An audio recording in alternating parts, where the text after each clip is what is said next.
You think you're letting go of a person, a relationship, a dream. But here's what's really happening. You're facing the part of yourself you've projected onto them. That ex-lover wasn't just a person. They were the mirror of your unmet needs, your unexpressed desires, your hidden wounds. When you let them go, you're not just releasing them. You're confronting the shadow you've been running from your entire life. Jung called this projection. You take the unconscious parts of yourself, the ones too painful to acknowledge, and you place them onto someone else. That person becomes the container for your unlived life. They carry your dreams, your fears, your potential, and when they leave, it feels like you're losing a piece of your soul. Because in a way, you are. You're losing the illusion that kept you safe from yourself. Think about the last time you truly let someone go. The ache wasn't just about missing them, it was about facing the emptiness they filled, the silence they drowned out, the questions they helped you avoid. What am I without this person? Who do I become when the distraction is gone? These aren't just questions, they're invitations to meet the parts of yourself you've been hiding. Here's the secret nobody tells you. The pain of letting go is the pain of integration. You're taking back the projections. You're reclaiming the energy you gave away. You're gathering the scattered pieces of your psyche and bringing them home. It's not comfortable, it's not gentle, but it's the only way to become whole.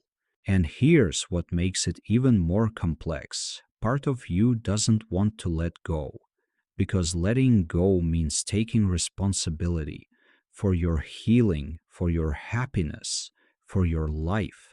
As long as you hold on, you can blame them, you can wait for them, you can avoid the terrifying freedom of choosing yourself. But the moment you release, you're alone with your power. And that's what really scares you. You've built an identity around this thing you're holding on to. Maybe it's a relationship that defined you. Maybe it's a career that gave you purpose. Maybe it's a version of yourself you can no longer sustain. Either way, you're not just letting go of something external. You're dismantling the story of who you thought you were. And that story, it's been your survival mechanism for years. Jung understood this deeply. The ego creates structures to make sense of chaos. It builds narratives, establishes patterns, clings to certainty. I am the person who loves this person. I am the professional who achieves this success. I am the one who always stays strong. These identities feel solid, they feel real, but they are constructs, and when life asks you to let go, it's asking you to admit you never had control in the first place. Imagine you're walking through a dark forest, holding a lantern. The lantern is your identity. It's what lights your way, what makes you feel safe. Letting go is like extinguishing that lantern. Suddenly you're in the dark, vulnerable, disoriented. Every instinct screams, pick it back up. You need it to survive. But what if the darkness isn't your enemy? What if your eyes need to adjust to see the stars? This is where the real transformation begins. Not in the letting go itself, but in the space between who you were and who you're becoming. Jung called this the process of individuations, the journey toward your authentic self. But here's the paradox. You can't become who you truly are while clinging to who you think you should be. The false self must die. And death, even psychological death, always hurts. So why does it hurt so much? Because you're not just releasing something, you're entering the void, the unknown, the place where all your certainties dissolve. And your ego, that protective mechanism, will fight with everything it has to keep you in the familiar. Even if the familiar is painful, even if the familiar is killing you, because to the ego, known suffering is safer than unknown freedom. But you're starting to sense there's something more waiting on the other side. Let's go deeper. You think you know what you're holding on to. You'll say it's love, it's hope, it's loyalty. But beneath those conscious reasons lies something far more primitive, the unconscious attachment to your wounds. This is the truth that will shake you. Part of you is addicted to the pain because the pain has become your identity. Without it, who are you? Jung discovered that our psyche develops complex relationships with trauma. The wound becomes familiar, comfortable. It gives you a role to play, the victim, the martyr, the one who endures. And there's a strange security in that. When you've been hurt in the same way repeatedly, when you've felt abandoned, betrayed, unseen, that pattern becomes a neural pathway. Your brain knows how to navigate that territory. It's mapped, predictable, safe in its unsafety. Now imagine releasing that. Imagine healing. Imagine actually letting go of the story that's defined your emotional landscape for decades. Terrifying, isn't it? Because healing means entering new territory. It means responding differently. It means risking disappointment in a new way. What if you open your heart again and it works? What if you become happy? What if you're no longer the person who suffers? The unconscious mind rebels against this possibility. Here's a practical example. Think about someone who finally left a toxic relationship. For months they felt relief, but then, strangely, they found themselves seeking out similar dynamics.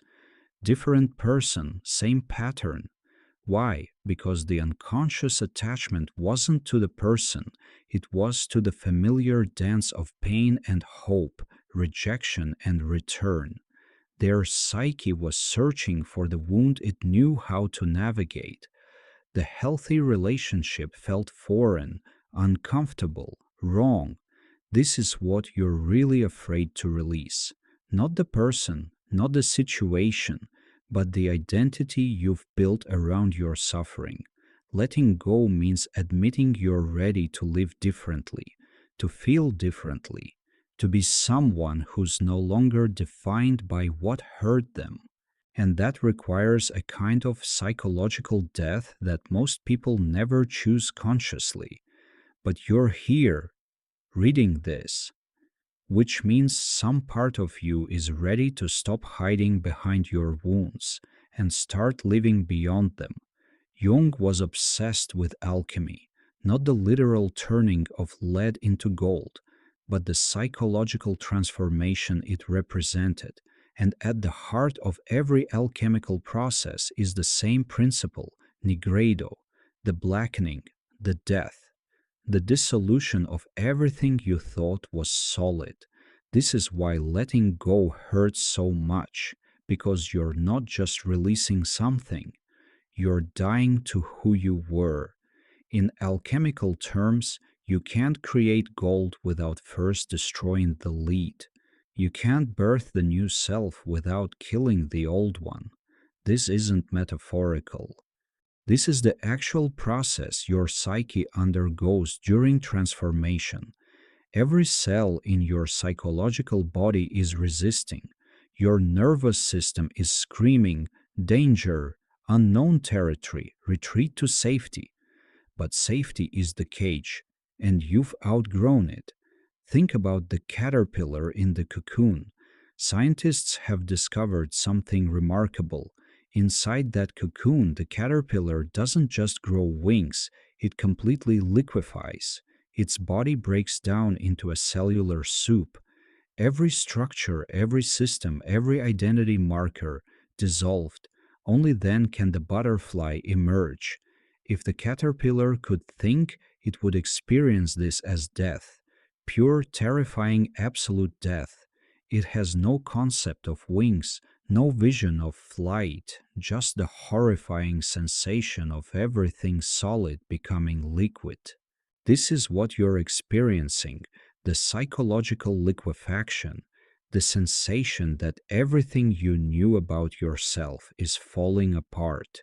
Your relationships, your beliefs, your patterns, your dreams, all of it melting into uncertainty. And here's the crucial part, this isn't happening to you. This is you finally becoming real. The false self is dissolving so the authentic self can emerge. But in the middle of the process, all you can feel is the loss.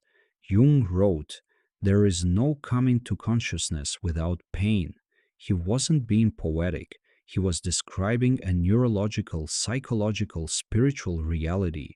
Consciousness requires sacrifice, the sacrifice of comfort, of certainty, of the convenient lies you've been telling yourself.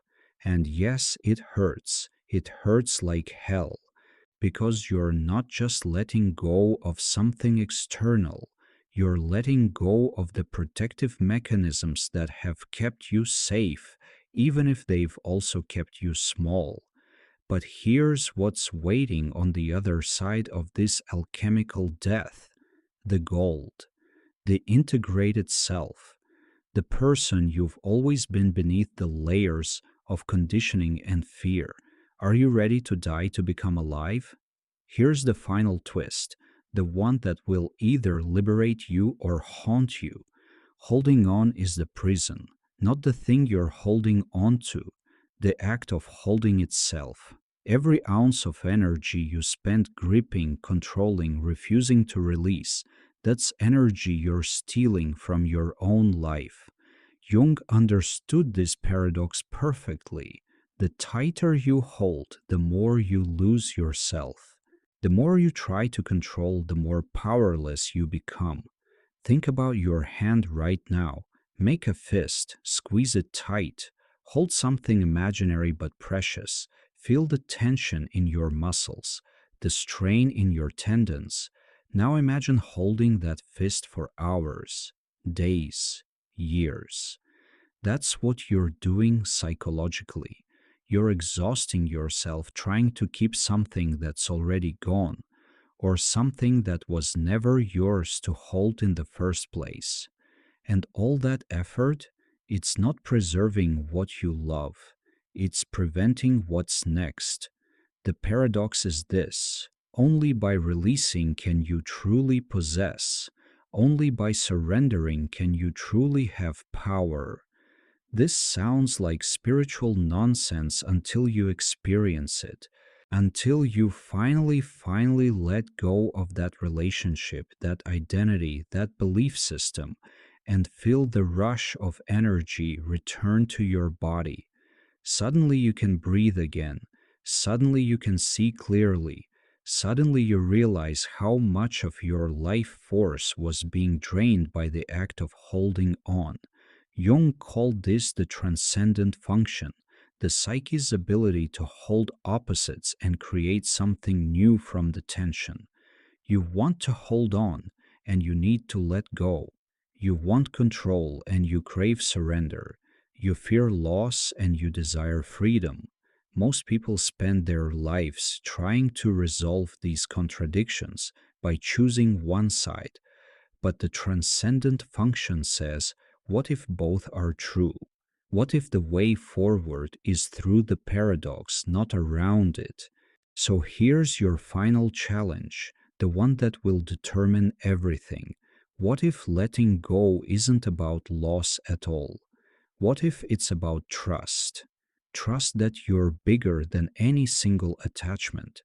Trust that your psyche knows how to reorganize around what's real. Trust that the pain you're feeling isn't destruction, it's renovation. You're not falling apart, you're falling together. And yes, it hurts. But you know what hurts more? Spending your entire life as a prisoner of your own grip. never knowing the freedom that was always one open hand away. The question isn't why does letting go hurt so much? The question is what becomes possible when I finally release? And you're about to find out.